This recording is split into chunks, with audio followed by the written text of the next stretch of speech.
దళిత గిరిజన బలహీన వర్గాల భూములను ప్రభుత్వం పారిశ్రామిక పార్కుల పేరు మీద లాక్కునే ప్రయత్నం చేస్తూ ఉంటే ఆ ప్రజల పక్షాన పోరాడడానికి బీఆర్ఎస్ పార్టీ ఆధ్వర్యంలో ఒక నిరసన కార్యక్రమానికి శ్రీకారం చుట్టడం జరిగింది. మరి ఎందుకు ప్రభుత్వం అంత భయపడతా ఉంది? మీరే చెప్పారు, మేము వస్తే ప్రజాస్వామ్యం అనే 7వ గ్యారంటీ ప్రజలకు ఇస్తున్నాం, ప్రజలకు ప్రశ్నించే హక్కు కల్పిస్తాం, ప్రజలు ఎక్కడైనా తమ నిరసన చెప్పొచ్చు, పోరాటం చేయొచ్చు అని కాంగ్రెస్ పార్టీయే పెద్ద పెద్ద మాటలు చెప్పింది కదా. ఈరోజు ప్రధాన ప్రతిపక్ష పార్టీగా ఆ దళిత గిరిజన బలహీన వర్గాల గొంతుకగా మేము పనిచేసే ప్రయత్నం చేస్తూ ఉంటే ఎందుకు అడ్డుకునే ప్రయత్నం చేస్తూ ఉన్నారు? ఇవాళ మా మాజీ ఎమ్మెల్యే మహేశ్వర్ రెడ్డి గారిని అరెస్ట్ చేసి పొద్దున్నే మన్నెగూడ పోలీస్ స్టేషన్ తీసుకుపోయింది, అక్కడి నుంచి ధరూర్ పోలీస్ స్టేషన్ తీసుకుపోయిండ్రు, అక్కడి నుంచి ఇప్పుడు బంటారం పోలీస్ స్టేషన్ తీసుకుపోతుండ్రు. అంటే గంటకో పోలీస్ స్టేషన్ తిప్పుతారా? ఎందుకు అంత భయభ్రాంతులు గురి చేస్తా ఉన్నారు? మేము పరిగి దగ్గర ఇవాళ కల్లాపూర్ దగ్గర ధర్నా కార్యక్రమాన్ని పెట్టుకున్నాం. మేము రాస్తా రోకో పెట్టలే, ఎక్కడా ఎవరిని ఇబ్బంది పెట్టే ఆలోచన లేదు. ఆ రైతుల బాధ వినడానికి, రైతుల గోస వినడానికి కల్లాపూర్ దగ్గర మేము ఒక ధర్నా కార్యక్రమం, ఒక మీటింగ్ పెట్టుకోవడం జరిగింది. ఇవాళ ఉదయాన్నే పోలీసులు అక్కడికి వెళ్లి కల్లాపూర్లో వేసిన టెంట్నంతా కూడా చింపేయడం, టెంట్ను పడగొట్టేయడం, అక్కడ ఉండేటువంటి మహిళలను, ఆర్గనైజర్స్ అందరినీ కూడా అరెస్ట్ చేసి పోలీస్ స్టేషన్లకు తరలిస్తా ఉన్నారు. బాధితులు అక్కడికి వస్తే మీరందరూ ఇక్కడి నుంచి వెళ్లిపోండి, మిమ్మల్ని అరెస్ట్ చేస్తాం, మీ మీద కేసులు పెడతామని చెప్పి ఆ భూ బాధితులను భయభ్రాంతులకు గురి చేసే ప్రయత్నం చేస్తా ఉన్నారు. అంటే ఇదేనా ప్రజాపాలన? అంటే ప్రజలకు మాట్లాడే హక్కు లేదు, ప్రజలకు స్వేచ్ఛ లేదు, ప్రజలకు కనీసం తమ నిరసన చెప్పే హక్కు లేకుండా ఇవాళ ముందస్తు అరెస్టు చేయడం ఏంటి? మా నాయకులందరినీ పరిగిలో అరెస్ట్ చేశారు, టెంటును కూల్చేశారు, పోలీస్ స్టేషన్లు ఒక తర్వాత ఒకటి తిప్పుతా ఉన్నటువంటి పరిస్థితి ఉంది. ఇవాళ రేవంత్ రెడ్డి పరిస్థితి ఎట్లా ఉందంటే పిచ్చోడు చేతిలో రాయిలాగా అయిపోయింది తెలంగాణ రాష్ట్రం. ఇవాళ తెలంగాణ రాష్ట్రంలో ఈ రేవంత్ రెడ్డి ఎప్పుడు ఏం చేస్తాడో అర్థం కాదు.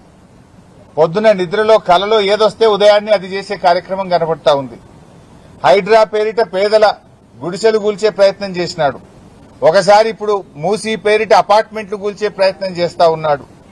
యూనివర్సిటీ భూములు లాక్కుంటా అని చెప్పి అటు ఉర్దూ యూనివర్సిటీ మీద, ఇటు సెంట్రల్ యూనివర్సిటీ మీద, అటు అగ్రికల్చర్ యూనివర్సిటీ మీద పడి యూనివర్సిటీ భూములు లాక్కునే ప్రయత్నం చేస్తుంటాడు. నిన్న చూశాం వ్యవసాయ market committee, fruit market land కూడా ఇలా దాన్ని కూడా తన అనుయాయులకు, పారిశ్రామికవేత్తల పేరిట కట్టబెట్టే ప్రయత్నం చేస్తా ఉన్నాడు. ఇవాళ లగచర్ల చూశాం, లగచర్ల లాంటిదే మరొక భూసేకరణ ఇలా పరిగిలో చేస్తా ఉన్నారు. ఏంది మీరు ఆ పచ్చటి భూముల మీద ఎందుకు పడ్డారు? దళిత గిరిజన బలహీన వర్గాల భూములు ఎందుకు లాక్కుంటున్నారు? ఇవాళ ఇది భూసేకరణ కాదు, ఇది దళిత బలహీన వర్గాల ప్రజల మీద దండయాత్ర చేస్తున్నది రేవంత్ రెడ్డి ప్రభుత్వం.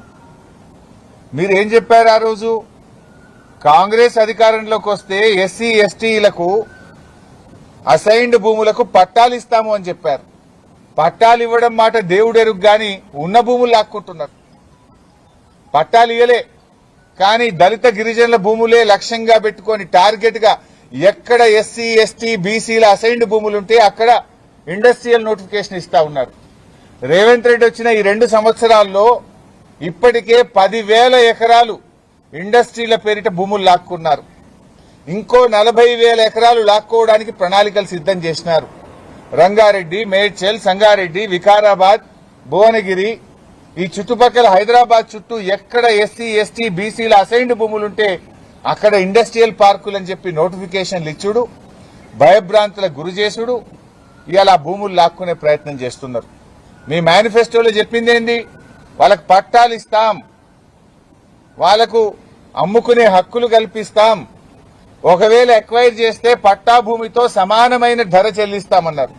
ఇస్తున్నారా? ఎక్కడన్నా ₹1,00,00,000 ఎకరం ఉన్న భూమికి అసైన్డ్ భూమి అని 10 లక్షలు 20 లక్షలు ఇచ్చి లాక్కునే ప్రయత్నం చేస్తున్నారు.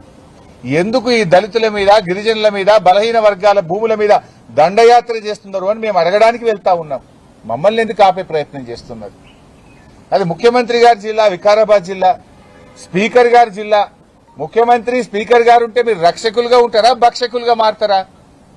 అన్నీ ఉన్న అల్లు నోట్లో శని అన్నట్టు ముఖ్యమంత్రి గారు ఉన్నా స్పీకర్ ఉన్నా అక్కడే దళితుల భూములు, బీసీల భూములు, గిరిజనుల భూములు లాక్కునే ప్రయత్నం చేస్తున్నారు. అక్కడే లగచర్ల ఇన్సిడెంట్ చూశాం. ఇప్పుడు మళ్లీ పరిగిలో మరొక దమనకాండ ఇవాళ జరుగుతా ఉంది. పాపం మహిళలు, రైతులు గత నెల రోజుల నుంచి పోరాటం చేస్తున్నారు. మా భూములు ఇవ్వము అంటున్నారు.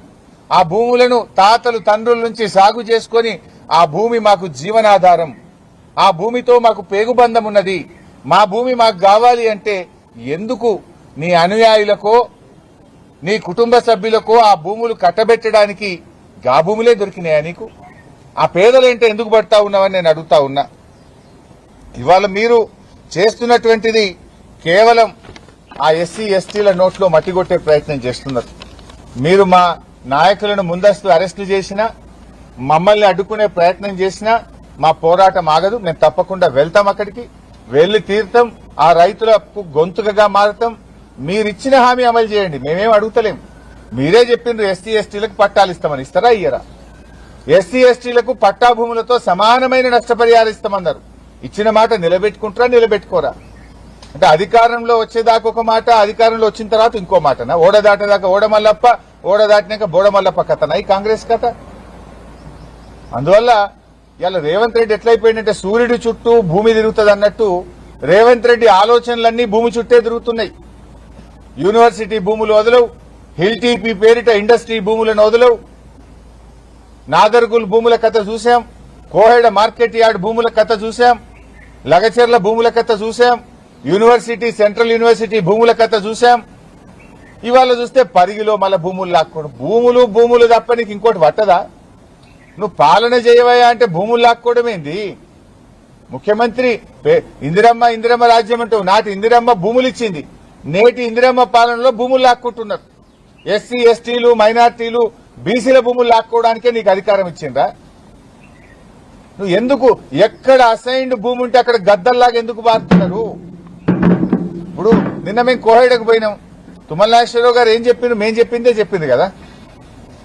ఈ భూమిని మేము బడా పారిశ్రామికవేత్తలకు ఇస్తాం, ఆ దిల్ భూములు, హైకోర్టు కేసులున్న భూములు మార్కెట్ కడతామంటాడు. ఆ కోర్టు కేసు దిగాలి ఎప్పుడు, నువ్వు మార్కెట్ కట్టాలి ఎప్పుడు?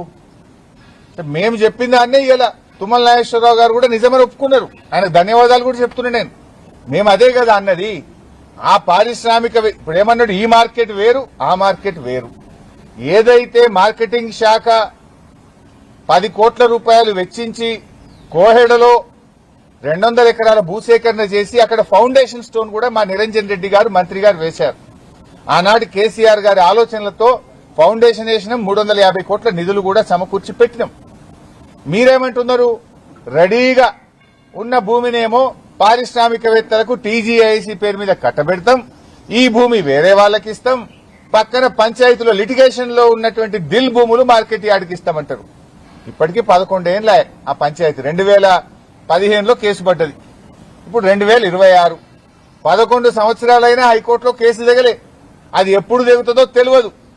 మరి నువ్వు నిజంగా రైతుల పక్షపాతివైతే, నీది రైతు ప్రభుత్వం అయితే, నీ రైతు డిక్లరేషన్ లో నిజముంటే ఉన్న మార్కెట్ యార్డ్ లో కట్నీళ్లు పెట్టిన పొయ్యి, అక్కడ ఆల్రెడీ లేఅవుట్ రెడీగా ఉంది, ప్లాన్ డిజైన్ రెడీగా ఉంది, డబ్బులు రెడీగా ఉన్నాయి. ఇక్కడనే టెండర్ పిలవండి, అంతర్జాతీయ ప్రమాణాలతో ఈ రాష్ట్రంలో లక్షలాది మంది రైతులకు ఉపయోగపడే మార్కెట్ నిర్మించండి. మీరే భూసేకరణ చేయలే. నేను మార్కెటింగ్ శాఖ మంత్రిగా ఉన్నప్పుడే కోహెడ భూములకు 10 కోట్ల రూపాయలు చెల్లించి ఆ రోజు మేము భూసేకరణ చేసినాం.